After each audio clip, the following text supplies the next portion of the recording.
CrossFit originally is sort of pre 2000, but Yeah. I've had exposure to it for 20 years now. Yeah. And during that time, we've seen an incredible number of fitness concepts, let's say, or fitness trends come through. Obviously recently a lot of people know F45.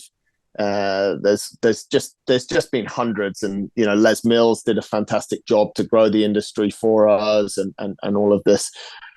But it's one P90X. P90X. Let's go. And I mean, mate, it would be amazing to see a fitness timeline of fitness concepts. And there's two things, in my opinion, that have remained. And it seems if they've remained for 20 years, that they will still remain. One is your big box Globo gym. There will always be a demand for it because that's what our subconscious programming is. And the only other one that remains and will remain is CrossFit, which is somehow mind-blowing when you think about how everyone started and what it is. Are you of the same thoughts, mate? Is the future it's hard to say, is the future bright? I think the future is insanely solid, as the last 20 years have been.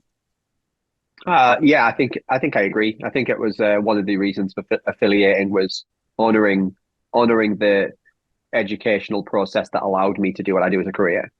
Honoring the methodology, which I still think is very right.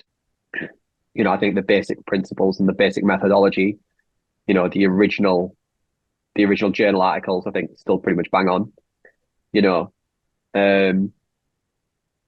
And yeah, I think people like community and training, and I like to identify with a brand in some way or another. And I think CrossFit is the only solid foundation to that. So yeah, I think the future is great. I think the future seems it will go. I think it does seem to be fluctuating, in terms of like affiliates closing versus affiliates opening. It's definitely a different era right now.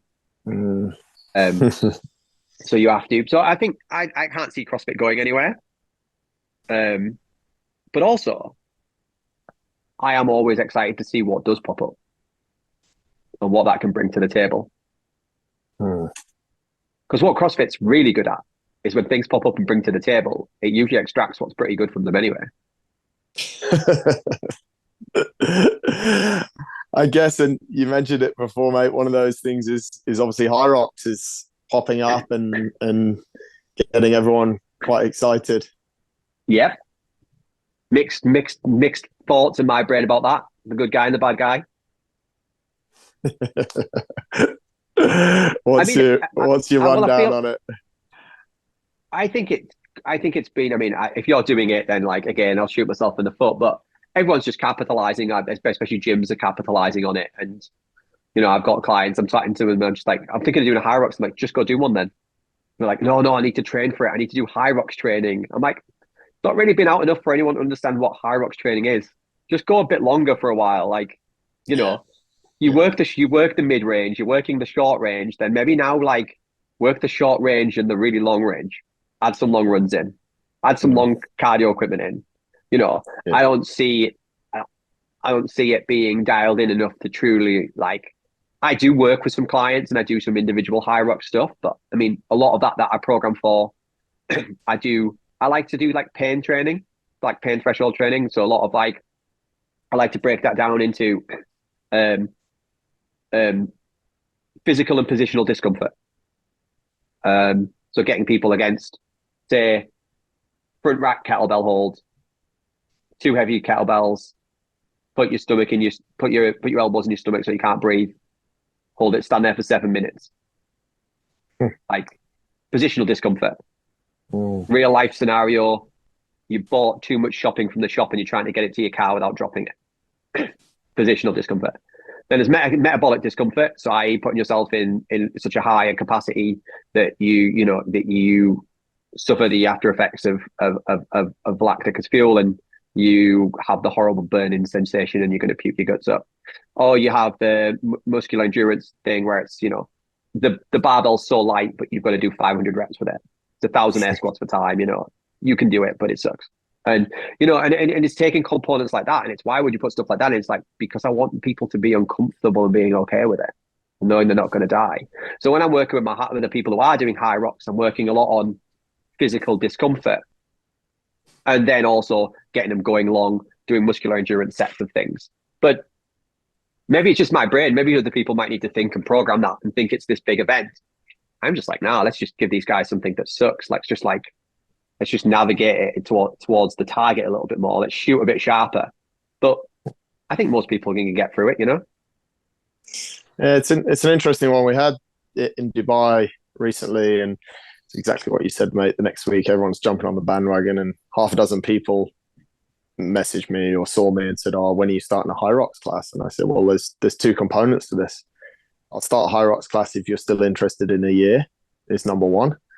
And secondly, I actually been running Hyrox training for the last 15 years because I have a really strong running program and an incredibly strong CrossFit program, which does quite a lot of those things that you said. You come to my Friday workout, it's all incredibly, it's aimed at putting people in painful situations to build mental resilience. And then, the CrossFit program through the week is ticking off, all the movements that are there. So I'm absolutely confident. And I mean, one of our coaches, I think she placed third pro.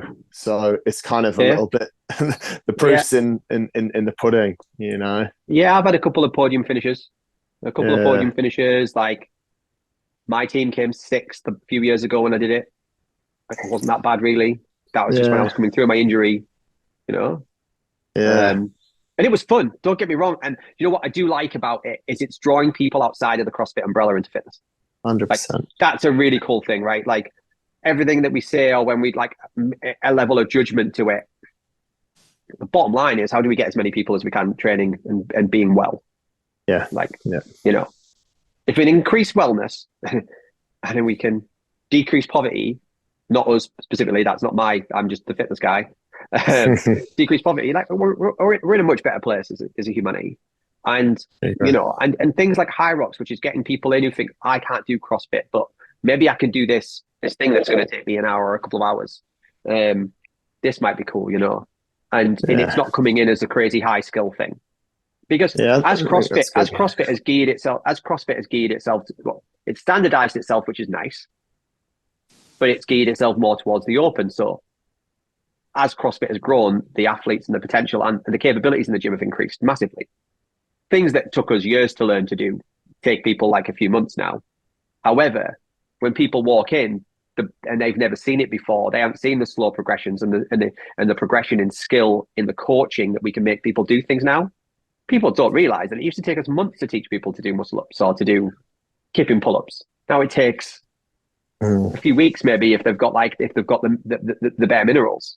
So like the base minerals. So, when we set a boundary for ourselves, people walk in, they do a random drop in the workouts. What was the CrossFit.com workout the other day?